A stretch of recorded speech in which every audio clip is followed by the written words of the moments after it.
fixing my hair. It's about time for a haircut, maybe.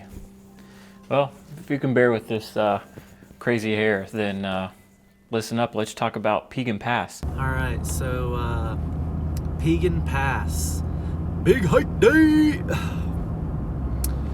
I remember I've been in the mountains, I've been on summits and in the wilderness quite a bit.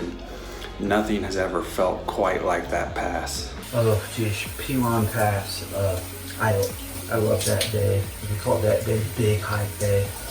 And sorry guys, I'm in a waterfall right now.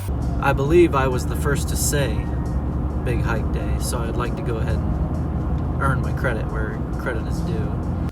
Now, Piegan Pass is one of my favorite hikes in Glacier National Park. I don't know if a lot of people would say it's their favorite hike, but for me, I love the rewarding views at the top. The hike pretty much the whole way is enjoyable with great views. Glaciers, goats, animals, streams, meadows, all those things are on this hike to Piegan Pass. Now, I first did this hike with a group of guys who helped me with this channel, Scioto River Co-op. We had actually started down at Reynolds Creek, I believe, and then hiked all the way up, which added some elevation gain. But don't worry, you don't have to start that low. You can start on either side. So let's go ahead and get into the details, right? As always, got my log and jotter helping me out with these notes. It's a good notebook company. Just go check them out, logandjotter.com. You get one or two, depending on which subscription you choose, notebooks per month. And they always got a cool design or something like this. And sometimes they even outsource to other like Instagram and social media people to have them design their covers just like this one right here. So check them out. So to start, the place that I've always started from on this hike is at Scioto Bend, and that's on the Going to the Sun Road. This hike here is I guess the easier side to start on. Now, I've done it as a through hike to Mini Glacier, and I've also done it as an out and back hike from Scioto Bend up to the pass and then back down. I know people do start on the Mini Glacier side and hike up and back, or hike up and all the way over, but from the Mini Glacier side up, it's a lot harder. So let's go over some of those details in general. So from Scioto Bend, it's 4.5 miles up, and you gain about 1,850 feet on the way up. So it's a pretty strenuous hike. I think that this hike you can split up into 3 sections. Like the first section is kind of steep and you go through a bunch of woods, you cross little streams. And then the second part is where it really starts to get pretty. It's more rolling, gentle upslope, but you get meadows. You'll be walking through a dense piece of forest, and then boom, you'll pop out and there'll be a colorful meadow filled with flowers, with mountains back as a backdrop, glaciers even further off in the distance. Just absolutely beautiful. Then the third section of this hike is all along like the side of a mountain, and it's got rocks above and rocks below, and so like if you step off the trail, it might be slip, you might start sliding on the rocks, but the trail's plenty wide to do it.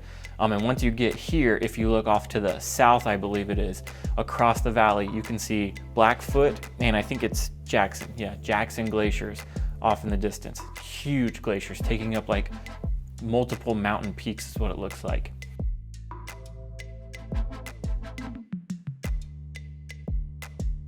Haven't experienced anything that feels like Glacier. It's pretty unique. And just that pass, that quarter a mile, half a mile, the very end of it, that trail alongside the mountain overlooking the valley, I was just blown away with it, and I know everyone who hikes it will be blown away with it. When we actually made it to the top of the pass, you could look back to see where you came from, and you could actually see the Going to the Sun Road. Feel the cold wind on my face. It's all around but leaves no trace. This is where I wanna be. I'm skipping stones into the sea. I'll give you some lone time. I need to go catch a high tide, 'cause I don't feel free. So I'm letting you know where I want to be.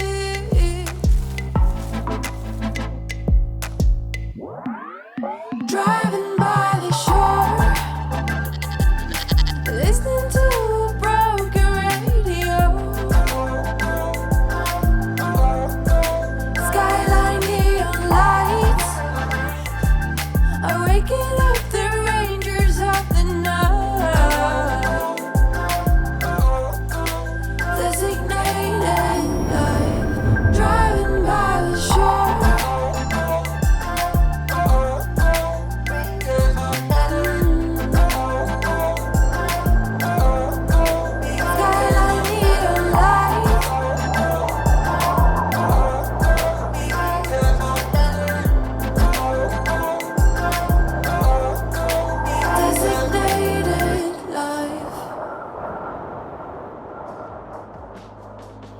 So really awesome to look back across.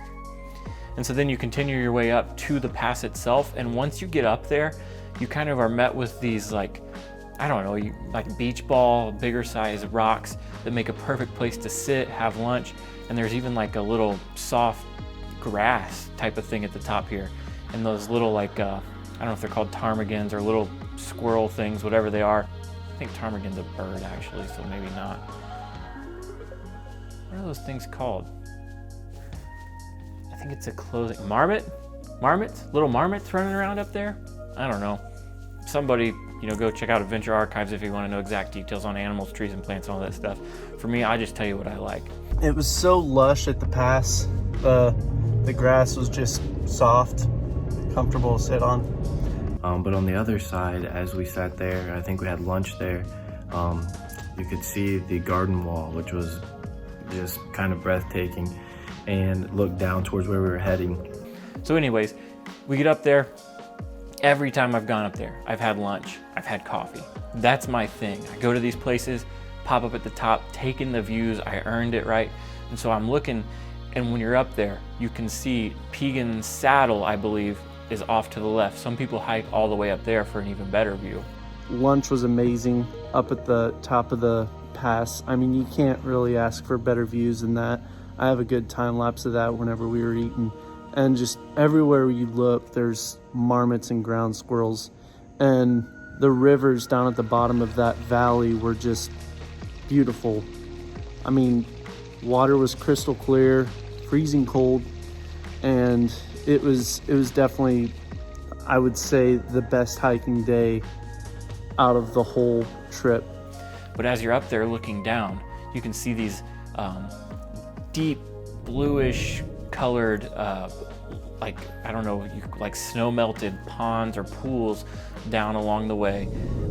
The garden wall dominates the view. And if you've never seen the garden wall, it's kind of amazing that such a steep cliff, so high, just is there. I mean, it's something that you can just look at forever. It's better than any television show, right? You just go sit up there and check it out, take in the views. You start finding yourself, following little like lines and cracks in the rocks and seeing where they go. It's just, you can see, millennia of Mother Nature taking place on this canvas of the garden wall. It's an awesome thing to see. And so from there, you can hike your way back down, no big deal. But what I like to do, and what I've done the one time, is I like to continue on to Mini Glacier, which is my favorite part of the park. And so on your way down, you just kind of meander in the wide open for a few miles. There's like these streams that just cascade all the way down the other side towards Mini Glacier. I would also say if you're hiking the full trail down to Glacier, down to Mini Glacier, then there's some really neat waterfalls and streams that you can be right up next to. They're just beautiful. The colors are awesome, and we actually stopped and soaked our feet there after the long hike. And they cut in and out of these big boulders and big rocks. I mean, it's awesome. And you kind of get to the bottom there, and you end up like meandering through a forest, and you kind of do some little rolling type things. And then you pop out at Mini Glacier Hotel, which is the coolest hotel in the park, or lodge in the park, if you ask me. But again, I love the Mini Glacier side of the park.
Now, if you want to start your hike from Mini Glacier, it's a lot harder. So I got some stats here. It's 8.3 miles to the top from Mini Glacier side, okay? But it's 2,640 feet up. And let me tell you, all of that, almost all of that, happens at the end in the last 3 or 4 miles. So you're going to be climbing up a steep gradient for quite a while. So if you can do that, have at it, man. It does make it easier to go from Mini Glacier to going to the Sun Road and then get a ride back to Mini Glacier if you're camping there. But if you're doing like multi-day backcountry hikes, I suggest you try to go from Reynolds Creek or one of these areas up over the pass to Mini Glacier and then go from Mini Glacier out. You're not going to be disappointed with any of those views, any of those hikes to and out of Mini Glacier. Now, if you start on the going to the Sun Road side, at 2.7 miles into that hike, you're going to reach the Scioto Pass junction, I think, or the Scioto Trail junction. There's a map that circulates the park that calls that hike the best hike or second best hike in all of Glacier. I've never done it, but that's something to consider, taking that hike up to Scioto Pass through Preston Park and all that stuff. But just know this is a good trailhead to start to get to some really beautiful places throughout the rest of the park. And so of our group, I would say that this was probably everyone's second favorite hike we did on our 4-day trip through Glacier. Our first favorite hike probably was going up Swift Current Pass, which is beautiful, but you need to have some steel nerves to do it because it is kind of a scary hike. This is what we love to do, and I'm guessing the fact that you're here, you love to do it too. So hit us with the subscribe button so we can keep doing trips like this, justify it for our wives. Leave us a comment of your favorite hike in Glacier National Park, and maybe we'll do a video on that too. I think that's the great thing about backpacking and stuff. It's like a community, and everyone is willing and excited to share stories about their hikes. And so if you got your story, you got something to say, leave it, man. Let us know. Until next time, Sad River Co-op. See ya.